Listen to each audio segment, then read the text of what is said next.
Designati qualche giorno fa i 3 componenti del nuovo consiglio di amministrazione della SEUS, la società che cogestisce il servizio di emergenza-urgenza 118 in Sicilia, era senza vertici da metà settembre, da quando era scaduto il CDA presieduto da Davide Croce.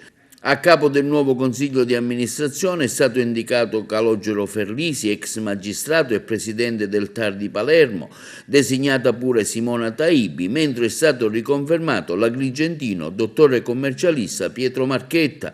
La designazione è avvenuta in sede di assemblea dei soci. Il socio di maggioranza, la Regione, ha designato questi nomi che saranno nominati dopo il suo iter amministrativo. Ma anzitutto ringrazio il governo regionale per la fiducia che mi hanno accordato. Il CDA è stato per 2/3 è variato. Io spero di rappresentare la continuità tra un percorso iniziato e una proiezione futura della società, perché i 3 anni precedenti sono stati 3 anni molto importanti grazie alla sinergia che si creò con il sistema dell'emergenza lombardo.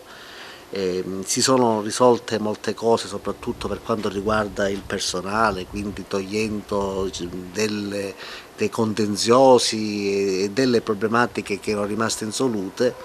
È stato rivisto tutto il parco delle ambulanze, quindi con l'immissione di 200 nuovi automezzi, quindi ambulanze, però è chiaro che ora ancora bisogna nei prossimi 3 anni finalizzare e continuare quel percorso che era iniziato.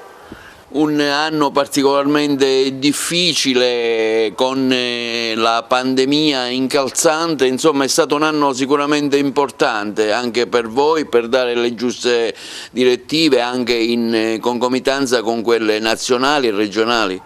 Indubbiamente sono stati 3 anni molto pesanti, l'anno 2020 ma anche il 2021, ma soprattutto l'anno 2020 è stato un anno molto pesante, con l'emergenza Covid che iniziò.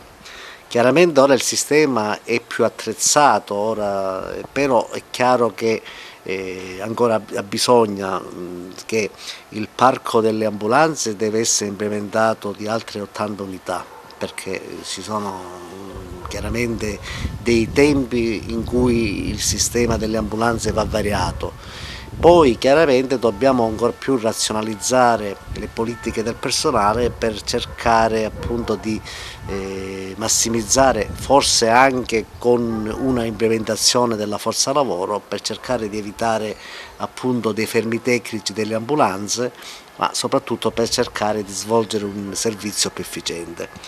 Io sono contento che unitamente alla mia persona ci sarà il presidente Ferlisi, ex presidente del TAR Sicilia, perché così vi è ampia garanzia della legittimità degli atti, poi vi è la dottoressa Taibi che è giovane.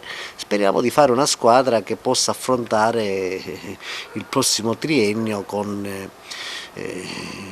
quella sicurezza e soprattutto con quella continuità per come si è fatto in passato.